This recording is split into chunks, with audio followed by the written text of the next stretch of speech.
très facile quand on veut faire un film comique de trouver des idées pour un acteur comique. Mais alors s'il s'agit de trouver des idées pour deux acteurs comiques, c'est pratiquement insurmontable. C'est pourtant le propos qu'ont eu les réalisateurs, les auteurs du film que les Américains sont venus tourner chez nous, qui s'appelle Vacances à Paris. Ce film, en effet, réunit le plus grand comique du cinéma américain, Bob Hope. C'est moi. Et le comique numéro 1 du cinéma français, Fernandel. That's me. Tiens, vous parlez l'anglais, Fernandel? Not a word.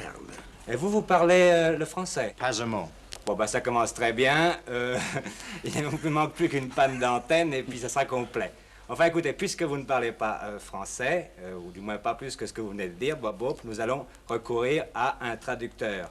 J'ai vu la plupart de vos films et je pense que ça ne vous sera pas désagréable si ce traducteur a une voix féminine. Alors, par conséquent, I mean a female voice. How about the rest of it? Yeah. You prefer maybe a translator who has a female voice and not a male voice. Yes, I like Yes? that. I like that. I'm so far away from home. C'est ce que je pensais. Oui. Moi aussi. Hein? Vous êtes au courant, vous, déjà, hein? Non, je sais pas ce qu'elle dit, mais après, je le pensais Plus de secret aussi. l'un pour l'autre. Oh, non. Bon, écoutez, Bob Hope, vous êtes l'un des producteurs de ce film, Vacances à Paris, et c'est vous qui avez eu l'idée de demander à Fernandel de travailler. Je sais que vous ne comprenez pas encore, mais ça va venir. Et donc, dites-moi à quel moment vous avez entendu parler pour la première fois de Fernandel. Traduction, s'il vous plaît. Mr. Hope, when did you first hear of Mr. Fernandel? Well, I heard of Fernandel, of course, through a lot of the films in America.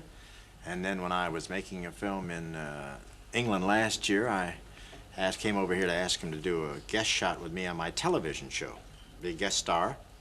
And that's where we got the idea for the film. Retraduction. Monsieur Hope a entendu parler, bien sûr, depuis longtemps de Monsieur Fernandel. Il avait vu ses films en Amérique. Mais quand il est venu il y a 1 an pour tourner un film en Angleterre, il a eu l'idée de demander à Monsieur Fernandel de faire partie de son programme de télévision et il est venu à Paris où il l'a rencontré. Bon, alors je voudrais savoir maintenant, Fernandel, je voudrais que vous nous racontiez la première fois que vous êtes rencontrés tous les deux. C'était justement dans ce programme de télévision. Oui, lorsque, comme l'a dit la traductrice, lorsque Bob Hope m'a contacté à Paris et qu'il m'a demandé de faire avec lui dans le show. Vous voyez que je parle anglais. Ah, c'est dans le show, remarquable. c'est formidable. Remarquable.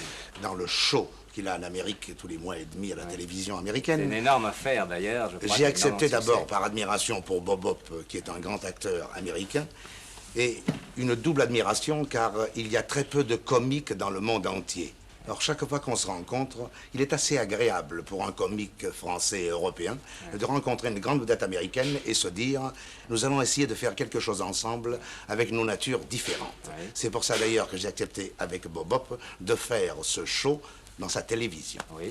Mais alors, qu'est-ce que vous avez pu faire? Parce que vous ne parlez pas l'anglais. Vous êtes arrivé donc dans un programme que vous ne connaissiez absolument pas. Vous avez fait du mime. Comment est-ce que vous êtes débrouillé? Ce qu'il y a d'extraordinaire entre Bob Hope et moi, c'est que nous ne nous comprenons pas au point de vue langue, mais dès que nous jouons ensemble, nous nous comprenons. Oui. Et c'est tout ce que nous désirions tous les deux. Oui, je comprends Voilà bien. pourquoi nous faisons un film. Et c'est justement à cause de cette rencontre dans ce show de télévision que vous faites ce film. L'idée est née du programme lui-même ou c'est parce que vous êtes rencontrés là simplement? C'est-à-dire que ce film de télé qui est passé en Amérique a eu un très gros succès.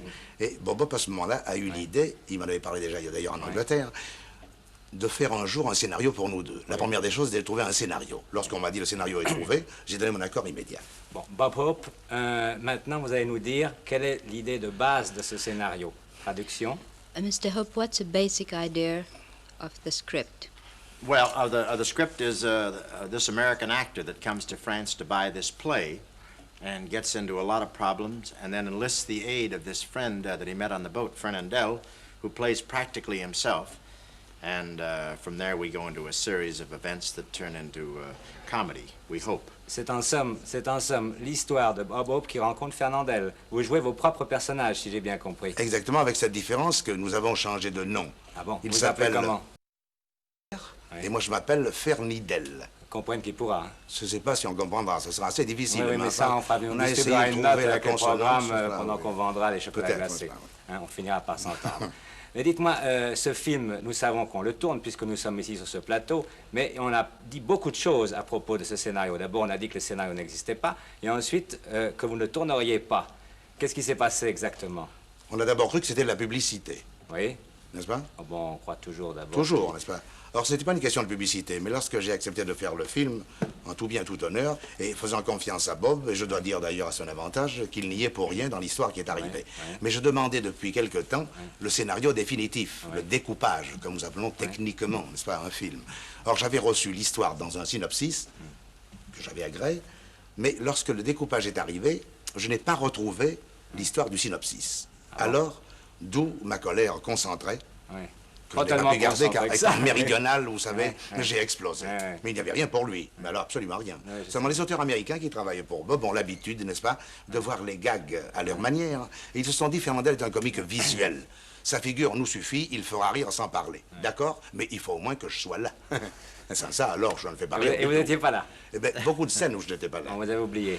Alors, on a rangé avec Bob pendant 3 jours. Nous avons rangé. Et je dois dire que nous avons trouvé des gags avec des auteurs américains, avec des auteurs français, avec Bob et moi. Et nous sommes arrivés maintenant à faire un film qui se tient et qui, je crois, et nous l'espérons tous, aura un grand succès pour cette première collaboration franco-américaine. En somme, il s'était passé exactement ce qui serait passé si c'était vos scénaristes habituels qui avaient écrit une histoire où a dû figurer Bob Hope. Naturellement, et lui, Bob n'était pas tout à fait au courant de ça. Exactement.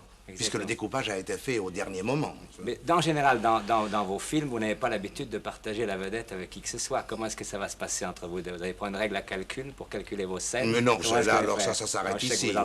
Chacun nous entendons très bien avec Bob, ça nous ne ferions pas le film ensemble. Exactement. Mais enfin, je prendrai la vedette en France. Lui, il prendra naturellement la vedette à l'Amérique.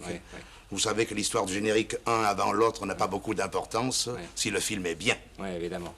Mais jusqu'à présent, vous n'avez jamais été tourné à Hollywood. Vous êtes allé plusieurs fois en Amérique. Hollywood vous a fait des offres, mais jamais vous ne l'avez accepté. En fait, c'est Hollywood qui est venu vous voir maintenant. C'est-à-dire que, d'abord par amitié pour Bob, que j'avais connu à Londres pour la télévision, et j'ai trouvé que réunir 2 comiques était une chose assez originale.